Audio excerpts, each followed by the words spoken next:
Hello and welcome friends, कैसे हैं आप लोग।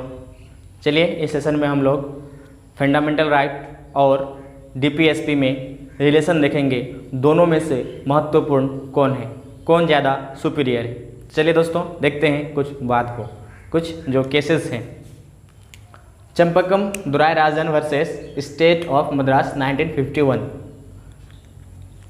1951 का यह केस है जिसमें सुप्रीम कोर्ट यह व्यवस्था देती है कि फंडामेंटल राइट जो है सुपीरियर है, यानी कि अधिक महत्वपूर्ण है। फंडामेंटल राइट को वरीयता दी जाती है और साथ ही सुप्रीम कोर्ट यह व्यवस्था करती है कि फंडामेंटल राइट को अमेंड किया जा सकता है, यानी कि मौलिक अधिकार को संशोधित किया जा सकता है। और इसी केस का ही परिणाम था कि हमारे संविधान में जो संशोधन देखने को मिला 1951 का first amendment act, fourth amendment act 1955 and 70th amendment act 1964। और 1964 का जो अमेंडमेंट एक्ट था यह जुड़ा हुआ था पंजाब का केस से, पंजाब सरकार से, जिसमें कि गोलकनाथ नाम का जो एक व्यक्ति था, उन्होंने केस किया था अपने संपत्ति के अधिकार से जुड़ा हुआ मामला को लेकर के। सुप्रीम कोर्ट ने यह व्यवस्था दी कि डीपीएसपी को लागू करने के लिए फंडामेंटल राइट को हम लोग संशोधित नहीं कर सकते हैं, यानी कि जो चंपकम दुराई राजन का केस में जो निर्णय दिया गया था उस निर्णय को पलट दिया गया। और फिर इसका जो प्रतिक्रिया दिया संसद ने, उन्होंने प्रतिक्रिया क्या दिया कि इस केस के बाद, यानी कि गोलकनाथ का जो केस था, इसके बाद ही संविधान संशोधन कर दिया गया। 24वां संविधान संशोधन और 25वां संविधान संशोधन 1971 का जो दो संशोधन था, जो पहला 24वां संशोधन था, इसके तहत संसद ने अपने आप को यह अधिकार दे लिया कि डीपीएसपी को लागू करने के लिए संसद जो है फंडामेंटल राइट को या तो समाप्त कर सकता है या फिर कम कर सकता है। इस तरह का व्यवस्था 24वां संविधान संशोधन के तहत कर दिया गया। और फिर 25वां संविधान संशोधन के तहत आर्टिकल 31C जोड़ दिया गया हमारे संविधान में, और इसमें यह व्यवस्था दे दी गई कि, यानी कि 31C में यह व्यवस्था डाल दी गई कि डीपीएसपी जो हमारे 39B और C में मेंशन है उसको लागू करना है, और उस लागू करने में यदि आर्टिकल 14, 19 एंड 31 अगर वायलेट होता है तो भी इस कंडीशन में यह जो है नल एंड वाइड नहीं किया जा सकता है, यानी कि डीपीएसपी को लागू किया जाएगा। यहाँ पर डीपीएसपी को ज़्यादा वरीयता दे दी गई फंडामेंटल राइट के ऊपर। फिर नेक्स्ट हम लोग देखते हैं Keshavananda Bharati versus state of Kerala case. इस केस में जो 31 का C 25वां संविधान संशोधन के द्वारा जोड़ा गया था उसको नल एंड वाइड डिक्लेयर कर दिया, यानी कि उन 31 का C में जो प्रोविजंस थे, पहला प्रोविजंस को छोड़कर, पहला जो प्रावधान था उसमें, उस आर्टिकल 31 का C में, उसको छोड़ करके बाकी सारे को नल एंड डिक्लेयर घोषित कर दिया। फिर क्या होता है 42वां संविधान संशोधन, जिसको कि हम लोग मिनी संविधान के नाम से भी जानते हैं, क्योंकि यह एक बहुत बड़ा संशोधन था। तो उसमें क्या व्यवस्था कर दी गई संसद के द्वारा कि जो 31 का C जो मेरा आर्टिकल था, उसके अंदर में जो पहला प्रोविज़न था, फर्स्ट प्रोविज़न जो कि वैध था, जिसको संवैधानिक मान्यता मिली हुई थी, उसको ही विस्तार कर दिया, क्योंकि उसके बाद जितने भी प्रोविजंस थे 31 का C में, उसको तो नल एंड वाइड डिक्लेयर कर दिया गया था सुप्रीम कोर्ट के द्वारा। तो उसमें विस्तार की, उसमें विस्तार करते हुए जो 39 का B और C में जो भी डीपीएसपी है उसको संरक्षित कर लिया गया, यानी कि इसमें, इस केस में क्या कर दिया गया, डीपीएसपी को वरीयता दे दी गई फंडामेंटल राइट के ऊपर। 42nd अमेंडमेंट एक्ट में, जिसमें कि फंडामेंटल राइट को इन्फीरियर बता दिया गया और डीपीएसपी जो कि 39 का B और C में मौजूद था उसको सुपीरियर घोषित कर दिया गया। उसके बाद अगला जो केस देखने को मिलता है Minerva mill limited versus union of India.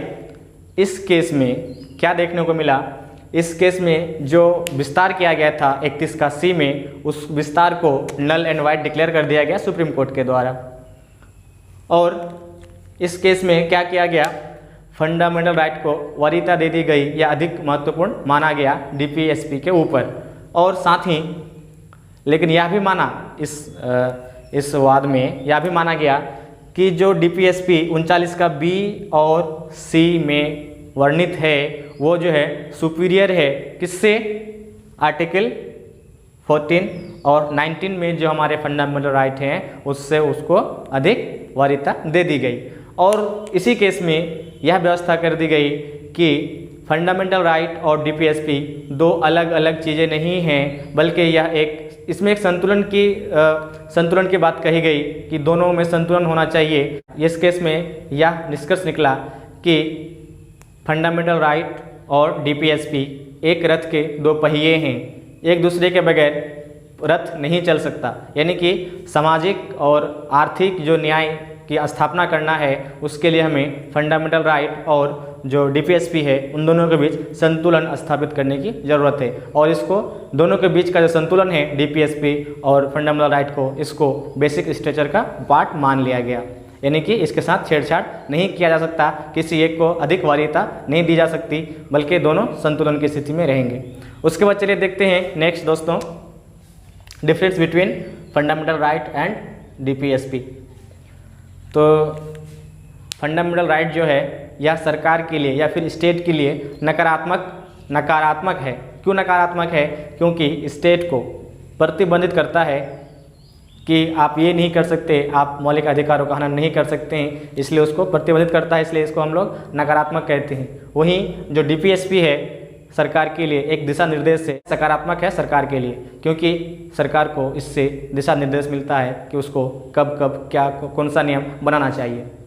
उसके बाद नेक्स्ट अगर देखें फंडामेंटल राइट के बारे में, तो यह जो है न्यायोचित, दैट इज़ इसको हम लोग सुप्रीम कोर्ट से या हाई कोर्ट से लागू करवा सकते हैं। इसको हम लागू कराने के लिए सुप्रीम कोर्ट जा सकते हैं, लेकिन डीपीएसपी को लागू कराने के लिए सुप्रीम कोर्ट या हाई कोर्ट नहीं जा सकते हैं। नेक्स्ट अगर देखें तो इसका जो उद्देश्य है फंडामेंटल राइट का, राजनीतिक लोकतंत्र की स्थापना करना है, जबकि डीपीएसपी यानी कि जो नीति निर्देशक तत्व है उसका क्या उद्देश्य है? उसका उद्देश्य है सामाजिक और आर्थिक लोकतंत्र की स्थापना, सामाजिक एवं आर्थिक लोकतंत्र की स्थापना करना। नेक्स्ट अगर देखें तो फंडामेंटल राइट को जो है कानूनी मान्यता प्राप्त है। और डीपीएसपी की बात करें तो यह जो है नैतिक जिम्मेदारी है सरकार की इसको लागू करने का। नेक्स्ट अगर पांचवा देखें, इसका मौलिक अधिकार जो है व्यक्तिगत कल्याण की व्यवस्था करता है, जबकि डीपीएसपी जो है सामूहिक कल्याण की स्थापना की बात करता है। फंडामेंटल राइट जो है यह स्वतः लागू हो जाता है, यानी कि इसे लागू करने के लिए किसी भी तरह का लॉ बनाने की ज़रूरत नहीं है, लेकिन वहीं डीपीएसपी को लागू करने के लिए हमें लॉ की ज़रूरत है, यानी कि हमें इसके लिए कानून बनाना पड़ेगा, तभी हम इसको लागू कर सकते हैं। चलिए दोस्तों, आज के इस सेशन में इतना ही। इसको जल्दी से इसको एक बार रिकैप कर लेते हैं। क्या रिलेशन है फंडामेंटल राइट और डीपीएसपी के बीच? तो चंपकम दुरायराजन केस में सुप्रीम कोर्ट जो है फंडामेंटल राइट को सुपीरियर मानता है। सुपीरियर कौन है? Fundamental right. और दूसरा इसका क्या फैसला रहता है कि फंडामेंटल राइट जो है अमेंडेबल है, संशोधन किया जा सकता है। उसी के पश्चात इसी के तहत first amendment act, fourth amendment act और 70th अमेंडमेंट एक्ट, जो कि फंडामेंटल राइट से जुड़ा हुआ ये अमेंडमेंट है, देखने को मिलता है। और इस अमेंडमेंट एक्ट के बाद जो हमें देखने को मिलता है एक वाद, Golaknath versus state of Punjab. इस केस में यह जो पहले का जो फैसला था सुप्रीम कोर्ट का, अपने फैसले को पलट करके कह दिया कि फंडामेंटल राइट जो है सुपीरियर है और इसको अमेंड नहीं किया जा सकता। उसके बाद इसके प्रतिक्रिया में संसद क्या करता है? 24वां और 25वां संविधान संशोधन कर देता है 1971 में। 24वां संविधान संशोधन में जो है फंडामेंटल राइट को समाप्त करने या कम करने का प्रोविजन ले लेता है संसद, और 25वां संविधान संशोधन के तहत 31 का ग या 31 का सी को संविधान में जोड़ देता है, जिसमें यह व्यवस्था कर दी जाती है कि 39 का बी और 39 का सी में जो भी डीपीएसपी है वो सुपीरियर है किससे? 14 आर्टिकल 14, 19 और 31 के ऊपर। फिर नेक्स्ट जो हमको देखने को मिलता है Keshavananda Bharati versus state of Kerala. इसमें जो 31 का सी 25वां संविधान संशोधन में जोड़ा गया था, इसमें इसका 31 का सी का जो 1 है इसको संवैधानिक माना और बाकी जितने भी उसके प्रोविजंस थे उसको नल एंड वाइड डिक्लेयर कर दिया। फिर क्या किया, जो पहला फिर 42वां संविधान संशोधन के तहत संसद ने क्या किया, 31 का सी में जो पहला प्रोविजन को संवैधानिक माना था उसी का विस्तार कर दिया और विस्तार करके जो DPSP 39 का बी और सी में मेंशन है, यानी कि संपत्ति से जुड़ा हुआ मामला है, इसको संरक्षित किया, यानी कि इसको लागू करने के लिए फंडामेंटल राइट को कम कर दिया। फिर नेक्स्ट जो हमको बात देखने को मिलता है Minerva mill limited versus union of India. इस केस में क्या देखने को मिला कि फंडामेंटल राइट जो है ज़्यादा सुपीरियर है विथ रिस्पेक्ट टू DPSP, और साथ ही यह जो विस्तार था 31C में सी का 1 में जो प्रोविजन को डाला गया था, बहुत सारा प्रोविजन डाल दिया गया था, उसको भी नल एंड वाइड डिक्लेयर कर दिया और दोनों के बीच संतुलन की स्थिति को बेसिक स्ट्रक्चर का भाग मान लिया गया।